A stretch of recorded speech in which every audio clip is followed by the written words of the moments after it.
কোরবানি দেওয়ার পর গোশত ৩ ভাগ না করে পুরোটা নিজে খেলেও কি কোরবানি হবে?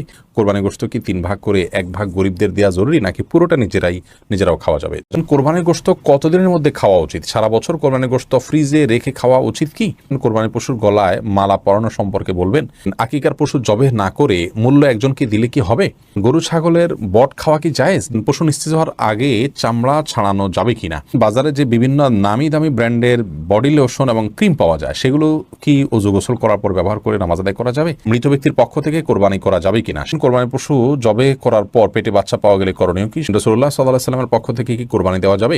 হুজুর, গরুকে জবাই করার সময় নাম নেওয়া আবশ্যক নাকি? তামান্না আফরোজ জানতে চেয়েছেন, রাসূলুল্লাহ সাল্লাল্লাহু আলাইহি ওয়াসাল্লামের পক্ষ থেকে কি কোরবানি দেওয়া যাবে? রাসূলুল্লাহ সাল্লাল্লাহু আলাইহি ওয়াসাল্লামের পক্ষ থেকে কোরবানি দেওয়া যাবে, যেমনটি আলী রাদিয়াল্লাহু তাআলা আনহু দিতেন। বাইহাকী সহ বিভিন্ন হাদিসের কিতাবে বর্ণিত হয়েছে যে নবী করিম সাল্লাল্লাহু আলাইহি ওয়াসাল্লামের ওফাতের পরে তিনি কোরবানি দিতেন এবং তিনি বলেছেন যে নবী সাল্লাল্লাহু আলাইহি ওয়াসাল্লাম আমাকে ওসিয়ত করেছেন, অতএব তার পক্ষ থেকে কোরবানি দেওয়া যাবে। সামিয়া ফেরদৌস জানতে চেয়েছেন, তাহাজ্জুদ নামাজ কি ঘর অন্ধকার করে পড়তে হবে? এর কোনো ভিত্তি আছে কি? তাহাজ্জুদের নামাজ এটা আমরা ঘর অন্ধকার করে লাইট বন্ধ করে পড়তে হবে, এর কোনো ভিত্তি নেই। বরং সেটা আপনার যেভাবে সেভাবে আদায় করতে পারেন। আপনার মনোযোগের জন্য আপনি যদি আলো আধার করে নিতে পারেন, ডিম আলো করে নিতে চান, তো সেটি করতে পারেন, কোনো অসুবিধা নেই। তবে অন্ধকারেই পড়তে হবে এমন কোনো বাধ্যবাধকতা বা নিয়ম নেই। ফাতেমা খাতুন জানতে চেয়েছেন, জিলহজ মাসের চাঁদ দেখার পর গরুর মাংস বা মুরগি খাওয়া যাবে না, এটা কি সত্য কথা? না, এটি সম্পূর্ণ ভুয়া এবং ভিত্তিহীন কথা, কুসংস্কারাচ্ছন্ন কথা। জিলহজ মাসের চাঁদ দেখা যাওয়ার সাথে আপনার গোশত খাওয়ার কোনো সম্পর্ক নেই। কেউ যদি মনে করেন যে আমি কোরবানি গোশতর আগে আর গোশত খাবো না, তাতে করে কোরবানি গোশতের প্রতি আমার আকর্ষণ তৈরি হবে, আল্লাহ রাব্বুল আলামিনের মেহমানদারি সেটাকে আমি খুব আগ্রহ ভরে অ্যাকসেপ্ট করব, সেটি তার ব্যাপার। কিন্তু জিলহজ মাসের চাঁদ দেখা গেলে আর কোনো গোশত খাওয়া যাবে না, এটি সম্পূর্ণ ভিত্তিহীন কথা। সাইদুল ইসলাম জানতে চেয়েছেন, আকিকার পশু জবেহ না করে মূল্য একজনকে দিলে কি হবে? না, আকিকার পশু, কোরবানি পশু এগুলো জবেহ ছাড়া মূল্য পরিশোধ করলে হবে না, কারণ এখানে জবেহ করাটা উদ্দেশ্য এবং এটাই মূল। অতএব যদি নগদ অর্থ দিলে হতো, তাহলে সেক্ষেত্রে পশু কোরবানি বা পশু জবের কথা বলা হতো না। শরীয়ত যেটাকে যেভাবে করতে বলেছে সেটাকে সেভাবে করার মধ্যেই কল্যাণ রয়েছে। ডক্টর আপনাকে ওষুধ সেবন করতে বলেছে, আপনি ওষুধ সেবন না করে সে টাকাটা গরিব দুঃখীকে দান করে দিলেন, তাহলে তো আপনার রোগ নিরাময় আপনি এর মাধ্যমে আশা করতে পারেন না। আপনি তো ওষুধ সেবন করার চাইতে আরও উত্তম কাজ করলেন। অতএব যে কাজের জন্য যেটি করতে হবে সেটি আমাদের করতে হবে, অন্য কোনো পদ্ধতিতে গেলে সেটি আদায় হবে না। মাথা ভামো জানতে চেয়েছেন, কোরবানি পশু জবে করার পর পেটে বাচ্চা পাওয়া গেলে করণীয় কি? শরীয়ত অনুযায়ী নিয়ম হলো সে বাচ্চাকেও জবে করে দেওয়া, যদি আপনার খেতে ইচ্ছা না করে না খেলেন। যেসব নারীর সন্তান প্রসবের 40 দিনের পরেও রক্ত প্রবাহ বন্ধ না হয়, তারা কিভাবে বাদবন্দি করবেন? 40 দিন পার হওয়ার পরেও যদি রক্ত প্রবাহ বন্ধ না হয়, নেফাস বন্ধ না হয়, তাহলে সেক্ষেত্রে তারা সম্পূর্ণ স্বাভাবিকভাবে সকলে বাদবন্দিকে সম্পাদন করতে পারবেন। সেখানে কোনো আজকাল তো অনেক কিছু ব্যবস্থা রয়েছে যাতে করে ব্লাড যেখানে সেখানে না পড়ে, সে ব্যবস্থাপনা গ্রহণ করার পর তিনি বাদবন্দিকে স্বাভাবিক করতে পারবেন। 40 দিনের পরে আর তার ব্লিডিং হলেও তাকে নেফাস সে আক্রান্ত বা এটাকে আপনার প্রসব পরবর্তী যে ব্লিডিং বলা হয়ে থাকে সেটির মধ্যে গণ্য করা হবে না। এরপরে প্রশ্ন করেছেন রিমি খান, আপনি জানতে চেয়েছেন, বাজারে যে বিভিন্ন নামি দামি ব্র্যান্ডের বডি লোশন এবং ক্রিম পাওয়া যায়, সেগুলো কি অজু গোসল করার পর ব্যবহার করে নামাজ আদায় করা যাবে? নামাজ হবে কিনা? জি, নামাজ হবে ইনশাআল্লাহ বিদিনিল্লাহ। আব্দুর রহমান জানতে চেয়েছেন, পশু নিস্তেজ হওয়ার আগে চামড়া ছাড়ানো যাবে কিনা? পশু নিস্তেজ হওয়ার আগে যদি চামড়া ছাড়ানো হয়, তাহলে এই কাজটি অন্যায় এবং অনুচিত কাজ, যেটা অনেক সময় কসাইরা করে থাকেন। একাধিক পশুর কাজ তারা ধরেছেন, সেজন্য তারা এটি করে থাকেন। আগে থেকে কসাইদের সাথে এই বিষয়গুলো নিয়ে বোঝাপড়া করে নেওয়া উচিত এবং কোনো অবস্থাতেই আপনার পশুকে এভাবে কষ্ট দেওয়া উচিত না। অকারণে পশুর প্রতি অমানবিক আচরণ করা ইসলাম শরীয়তের দৃষ্টিকোণ থেকে গুনাহের কথা। আল্লাহ রাব্বুল আলামিন প্রত্যেক পশুর প্রতি, সব কিছুর প্রতি আমাদেরকে ইহসান করার নির্দেশ করেছেন। এমনকি যখন জবে করব, তিনি বলেছেন ওয়াইদা যাবাহতুম ফাহসিনু যিবহাতা, জবে করলে জবাকৃত পশুর প্রতিও তোমরা ইহসান করবে এবং ছুরিকে ভালো করে ধার দিয়ে নিবে, যাতে করে অহেতুক তাকে বেশি সময় ধরে পৌঁছাতে না হয়। সেখানে পশুর প্রাণবাহির আগে থেকে চামড়া ছেলা শুরু করা, রক কাটা, এগুলো অত্যন্ত গর্হিত কাজ, এটা অনেকেই করে থাকেন। আমরা যথাসম্ভব নিজের জায়গা থেকে সাবধান থাকবো ইনশাআল্লাহ বিদিনিল্লাহ। রোদেলা রিসান ভুঁইয়া, আপনি জানতেছেন, গরু ছাগলের বট খাওয়া কি জায়েজ? জি, এটা সম্পূর্ণ জায়েজ, তবে এটা যার যার রুচির ব্যাপার। কারোর যদি ভালো লাগে তিনি খাবেন, কারোর ভালো না লাগলে তিনি খাবেন না, একান্তই তার ব্যাপার। আপনি মোবারক জানতেছেন, হুজুর, গরুকে জবাই করার সময় নাম নেওয়া আবশ্যক নাকি? না, গরু জবাই করার সময় নাম নিতে হবে এরকম কোনো বাধ্যবাধকতা নেই। আমরা অনেকে মনে করি যে গরু জবাই করার সময় নামের তালিকা ধরে পাঠ করতে হয়, এটা কোনো আবশ্যক কিছু না। বিধায় এটাকে আমরা আবশ্যক মনে করব না। এটাকে আবশ্যক মনে করলে বরং সেটি সমস্যা হবে। তবে হ্যাঁ, জবাই করার আগে আমরা যাদের পক্ষ থেকে কোরবানি করছি তাদের কথা উল্লেখ করে যদি বলি, আল্লাহ এটা অমুক অমুক অমুক অমুক তাদের তরফ থেকে কবুল করুন। তাদের বাবার নাম উল্লেখ করতে পারেন, অমুকের ছেলে অমুক, অমুকের ছেলে অমুক, অমুকের মেয়ে অমুক, এভাবে বলতে পারেন। আর না হলে শুধু নাম বললে হবে যে অমুক অমুকের তরফ থেকে আল্লাহ তাআলা এই পশু আপনি কোরবানি হিসাবে কবুল করে নিন। এরপরে বিসমিল্লাহি আল্লাহু আকবার আল্লাহুম্মা মিনকা ওয়া লাক বলে আপনি জবাই করবেন। এটি করাটা মুস্তাহাব, নাম উল্লেখ করাটা, কিন্তু করতে হবে এমন কোনো বাধ্যবাধকতা নেই। না করলেও কোরবানি হয়ে যাবে। আল্লাহ তাআলা ভালো জানেন আপনাদের অন্তরে কি আছে, কারা কারা নিয়ত করেছেন। অতএব সেটি অসুবিধা হবে না। আরাফাত ইসলাম জানতে চেয়েছেন, মৃত ব্যক্তির পক্ষ থেকে কোরবানি করা যাবে কিনা, সেই গোশত বন্টনের পদ্ধতি কি? মৃত ব্যক্তির পক্ষ থেকে কোরবানি করা যাবে। যিনি কোরবানি করবেন তিনি তার নিজের গোশত যেভাবে ব্যবহার করেন এটাকে ঠিক একই ব্যবহার করবেন। আব্দুল নূর জানতে চেয়েছেন, কোরবানির পশুর গলায় মালা পরানো সম্পর্কে বলবেন। মালা পরিয়ে যদি নিজের জাহির করা হয় যে আমার কোরবানির পশু এটি, মানুষ জানবে, এবং অনেকে আপনার ফুলের মালা ডালা ইত্যাদি পরিয়ে থাকেন মানুষের দৃষ্টি আকর্ষণ করার জন্য, এই কাজগুলো অনুচিত, অন্যায় এবং নিজের নিয়তের বিশুদ্ধতা যেটি আছে তার পরিপন্থী কাজ, এগুলো করা উচিত নয়। আর যদি নিছক গরুকে আপনার মায়া করে বা আপনার স্নেহ করে মালা পরানো হয় সেটি ভিন্ন বিষয়। কিন্তু সচরাচর আমাদের সমাজে যে মালা টালা পরানো হয় এগুলো এক ধরনের আপনার কি বলা যায় লৌকিকতা, এটা এক ধরনের প্রদর্শন ইচ্ছা থেকে হয়ে থাকে। আমরা সেগুলো না করার জন্য পরামর্শ দিব, প্রযোজ্য হবে। এমডি শাহরিয়া জাহান সামি আপনি লিখেছেন, পরীক্ষার জন্য জোহরের ওয়াক্ত চলে গেলে আসরের নামাজ বাসায় পড়ার আগে জোহরের কাজা পড়বো নাকি আসরের ফরজ পড়বো? অবশ্যই আগেরটা আগে, অর্থাৎ জোহর নামাজের কাজাটা আগে পড়বেন, এরপর আসর নামাজ পড়বেন। কিন্তু পরীক্ষার জন্য আপনি একটু ওয়াক্ত নামাজকে এভাবে তার সময় থেকে বিলম্ব করে ফেলবেন, কাজা করে ফেলবেন, এটা কিন্তু জায়েজ নয়। নামাজ কাজার অপশনটা ইমানদারের জন্য গ্রহণযোগ্য হতে পারে যদি কোনো কাজের চাপে কালে ভদ্রে তিনি এত প্রেসারে ছিলেন যে ভুলে গেছেন, অথবা ঘুম থেকে উঠতে পারেননি, হঠাৎ কোনোদিন এরকম হয়েছে বহুকাল পরে, এটা হতে পারে। কিন্তু আপনি জেনে শুনে ঠান্ডা মাথায় ওয়াক্ত চলে যাবেন, নামাজ পড়বেন না, সেটা কিন্তু হতে পারে, এটা গ্রহণযোগ্য নয়। প্রয়োজনে পরীক্ষার হলে আপনি ছুটি নিয়ে নামাজ পড়বেন, শুধু ফরজটুকু পড়ে নেবেন। অন্তত আপনি ওয়াশরুমের ছুটি তো পান, সেই ছুটিতে আপনি অন্তত ফরজটুকু পড়ে নেবেন। কিংবা পরীক্ষার আগে, পরীক্ষার মাঝে বা পরীক্ষা তাড়াতাড়ি শেষ করে দিয়ে অক্তের মধ্যে থেকে বের হয়ে এসে নামাজ পড়ে নেওয়া, এই কাজগুলো আপনাকে করতে হবে যেভাবেই হোক না কেন। বাকি যদি কোনো কারণে আপনার কাজা হয়ে যেয়ে থাকে তাহলে সেক্ষেত্রে অবশ্যই আগেরটা আগে এবং পরেরটা পরে, জোহর আগে পড়বেন, আসর পরে পড়বেন। জান্নাত রুমা আপনি লিখেছেন, আমার ছোট ছেলের মাথার চুল কে যেন কেটে নিয়েছে, করণীয় কি? মাথার চুল কে কেটে নিয়েছে? ব্ল্যাক ম্যাজিক বা কালো জাদু করার জন্য, সেহের করার জন্য চুল, শরীরের বিভিন্ন পোশাকের অংশ এগুলো কেটে নিয়ে সেগুলোর উপরে জাদু করা হয়। স্বয়ং নবী করিম সাল্লাল্লাহু আলাইহি সাল্লামের চুলে জাদু করা হয়েছে, সে মর্মেও কিন্তু হাদিস রয়েছে। তো সেখান থেকে বোঝা যায় যে এগুলো জাদুর জন্য অনেক সময় নিয়ে থাকে দুষ্ট লোকেরা, অনেক সময় দুষ্ট জিনদের দিয়ে এটা করে, অনেক সময় মানুষ এটা করে থাকে। এবারে সাবধান হওয়া উচিত। এবং তিনকুল অন্যান্য যে আমলগুলো আছে যেগুলোর মাধ্যমে আত্মরক্ষা করা যায় সেগুলো নিয়মিত করা উচিত। এবং ছোট বাচ্চা তো আর তিনকুল পড়তে পারে না, পুরোপুরি তাকে ফু দেওয়া উচিত, তার শরীর বন্ধ করে দেওয়া উচিত। তিনকুল পরে ফু দিয়ে তিনবার করে তারপরে শরীরকে মুছে দেওয়া উচিত সকাল সন্ধ্যা এবং রাতে শোয়ার সময়। এবং পরবর্তীতে এইসব ব্যাপারে একটু সতর্ক থাকা উচিত। তবে এটি এমনও হতে পারে যে কোনো কারণে কাটা পড়েছে, কোনো কিছু আমরা দেখি নাই, সেটা সাধারণ কোনো বিষয় হতে পারে, সেটাও লক্ষ্য রাখা উচিত। আবির হোসেন আপনি লিখেছেন, জান্নাতে আমার ওয়াইফকে কি আমি পাবো? আল্লাহ না করুন আমি যদি জাহান্নামবাসী হই আর আমার স্ত্রী যদি জান্নাতবাসী হন, তাহলে আমার স্ত্রী কি অন্য কারোর হয়ে যাবে? এমন আমলের কথা বলেন যে আমল করলে আমার ওয়াইফ অন্য কারোর জন্য জায়েজ হবে না। দেখুন ভাই আবির, স্বামী স্ত্রী পরস্পরের প্রতি ভালোবাসা থেকে আমরা এই ধরনের প্রশ্ন করে থাকি, কিন্তু আমাদের মনে রাখতে হবে যে এই দুনিয়ার ভালোবাসা, এই দুনিয়ার মমতা, এগুলো আমাদের এখন অনেক বড় মনে হচ্ছে আমাদের কাছে।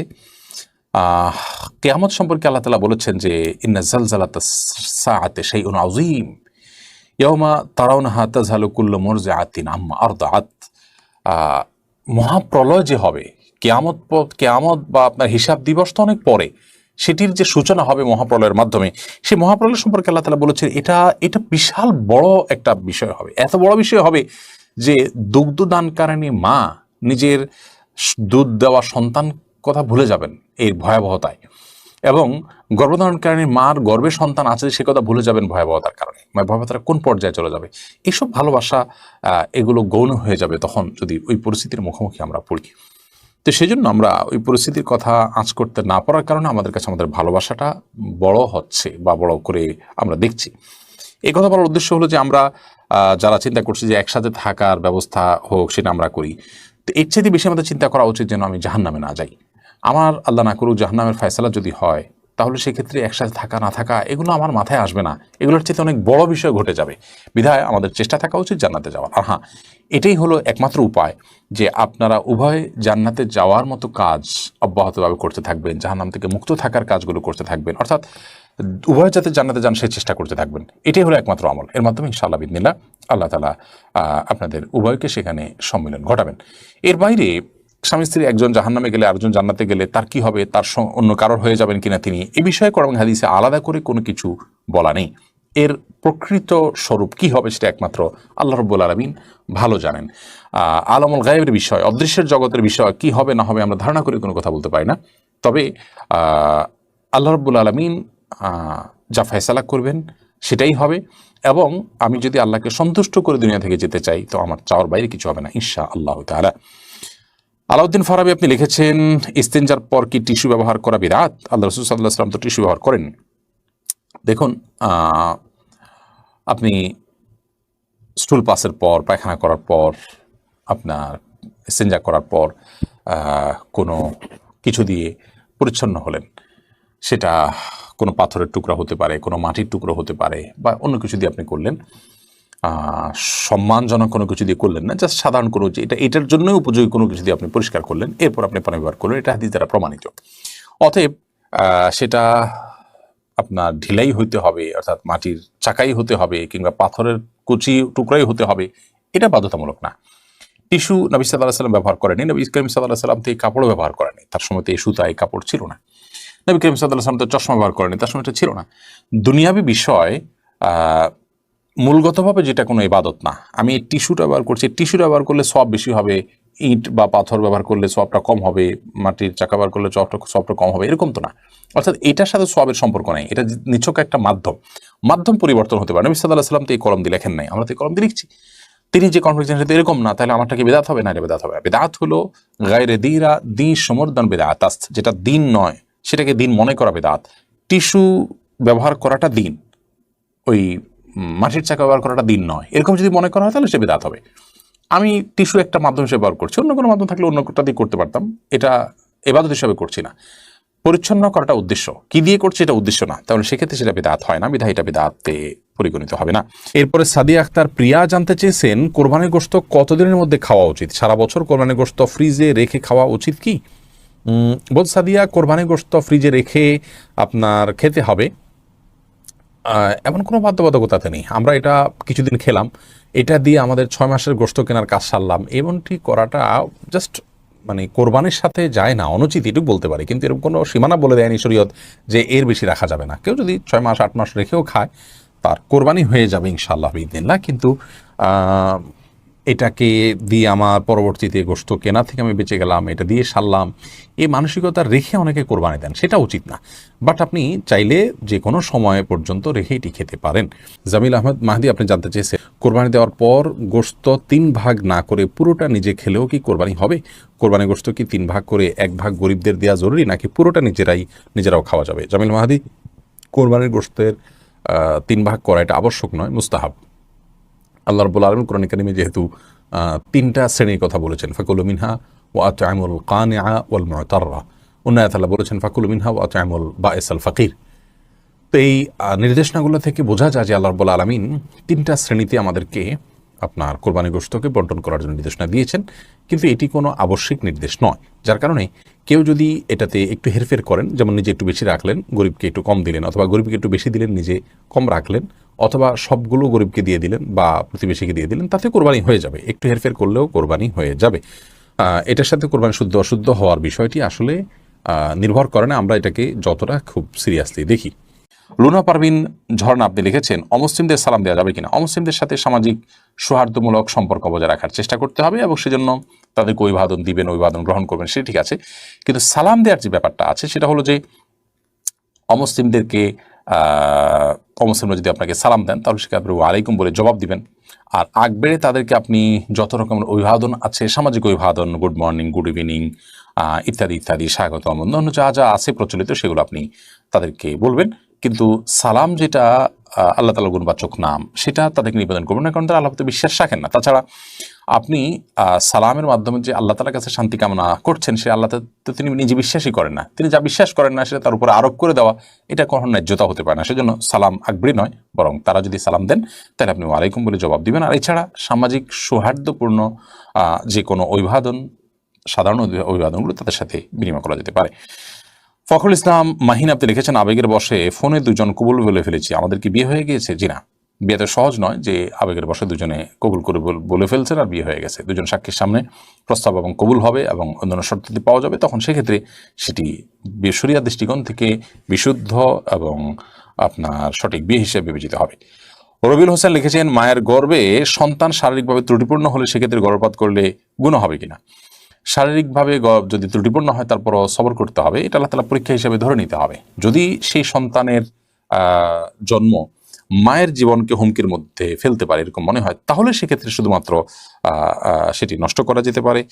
এর বাইরে আপনার ঠনকু অজুহাতে যে বাচ্চা ত্রুটিপূর্ণ, তাহলে বাচ্চা হলে বাচ্চার কষ্ট হবে, আমাদের কষ্ট হবে, এ সমস্ত অজুহাতে বাচ্চা নষ্ট করলেন আপনি বা আপনার গর্ভপাত করলেন, সেটা কিন্তু কোনো সুযোগ ইসলামী শরীয়তে নেই। এবং সেটা করলে আমরা কিন্তু গুনাহগার হবে এবং আল্লাহর কাছে এর জন্য আমাদেরকে জবাবদিহিতার মুখোমুখি হতে হবে। আমাদের অনেক ভাই বোন আছেন যে বিষয়টাকে বুঝেন না এবং এই ঠুনকু অজুহাতের ভিত্তিতে তারা কিন্তু সন্তানকে আপনার এই গর্ভপাত করে ফেলেন। এটা জায়েজ নয়, বরং আল্লাহ তাআলা পরীক্ষা হিসাবে আপনি সবর করতে হবে এবং সেটাকে মেনে নিতে হবে। হ্যাঁ, ওই যদি বললাম মায়ের জীবন যদি হুমকির মধ্যে পড়ে তাহলে সেক্ষেত্রে ভিন্ন কথা। মোহাম্মদ রাসেল লিখেছেন, সংক্ষেপে বেদাত সম্পর্কে যদি একটু বলতেন। বেদাত শব্দের অর্থ হলো নব আবিষ্কার বা নতুন উদ্ভাবন। ধর্মীয় কাজে ইসলামের কোনো কাজের মধ্যে নিজেদের থেকে কোনো কিছু সংযোজন করা, এটা হলো বেদাত। সংযোজন বিয়োজন করা, এটা হলো বেদাত। কোরআন এবং সুন্নাহ যে ইবাদতগুলো যেভাবে করতে বলেছে সেগুলোকে সেভাবে করাটাই হলো সুন্নাহ। সেখানে আমি যদি নিজে থেকে কোনো মন গড়া পদ্ধতি আবিষ্কার করি, বের করি এবং সেটার অনুসরণ করি, অনুকরণ করি, তাহলে সেক্ষেত্রে বেদাত হবে। ধরা যাক কোরআনে কারিম তেলাওয়াতের ক্ষেত্রে কোরআন এবং সুন্নাহ যা বলেছে সেটা না করে আমি কোরআন তেলাওয়াতের আগে অমুক অমুকটা বলাটাকে শরীয়ত বানিয়ে নিলাম, ধর্মীয় কাজের অংশ বানিয়ে নিলাম, ইসলামের নির্দেশ বানিয়ে নিলাম। ইসলামে সেটা নাই, কোরআন সেটা নাই। এই নকল জিনিসটাই বেদাত, যেটা কোরআন হাদিসে নেই। তো এরকম কোনো কিছু যদি আমি কোরআন হাদিসের অংশ বানিয়ে নিই বা ইসলামের অংশ বানিয়ে নিই, তাহলে সেটা বেদাতে পরিগণিত হবে। এমনিতে আমি কোরআন তেলাওয়াত প্রতিদিন একটা বিশেষ সময় করি, এই বিশেষ সময় করার কথা কোরআন হাদিস আমাকে বলে নাই, তারপর আমি করছি কেন? আমি করছি আমার সুবিধার জন্য, সময় হয় এটা আমি সেজন্য আমি এটাকে করে নিয়েছি ফিক্স আমার জন্য। এই টাইমে কোরআন তেলাওয়াত করলে আলাদা সওয়াব হবে, এটা কোরআন নির্দেশ, এটা ইসলামের নির্দেশ বা এটা ইসলাম, এরকম মনে করে তো আমি করছি না, তাহলে এটা বেদাত হবে না। তাহলে বেদাত হবে তখন যখন কোনো ইবাদতকে, কোনো কাজকে ইবাদত হিসাবে আমি গণ্য করলাম, অথচ শরীয়তকে ইবাদত হিসাবে গণ্য করেনি, অথবা শরীয়তের কোনো ইবাদতের পদ্ধতি আমি নিজে নিজে বানিয়ে নিলাম বা কারোর বানানোটা অনুসরণ করলাম, যেটা কোরআন হাদিস দ্বারা সমর্থিত না, কোরআন হাদিস সেটা বলে নেই, তাহলে সেটা কিন্তু বেদাতে পর্যবসিত হবে। আর সকল বেদাতের পরিণাম হলো ভ্রষ্টতা, সকল ভ্রষ্টতার পরিণাম এবং ঠিকানা হলো জাহান্নাম। নজরুল শেখ লিখেছেন, কবরস্থান নামে দান করা জায়গায় কি ঈদগাহ করা যাবে? কবরস্থান এর জন্য যে জায়গা দান করা হয়েছে সেখানে কবরস্থানই হবে, ঈদগাহ সেখানে হবে না। দানকারী যদি ঈদগাহ এবং কবরস্থান উভয়টার জন্য জায়গা দিয়ে থাকেন তাহলে সেক্ষেত্রে সেটা হতে পারে।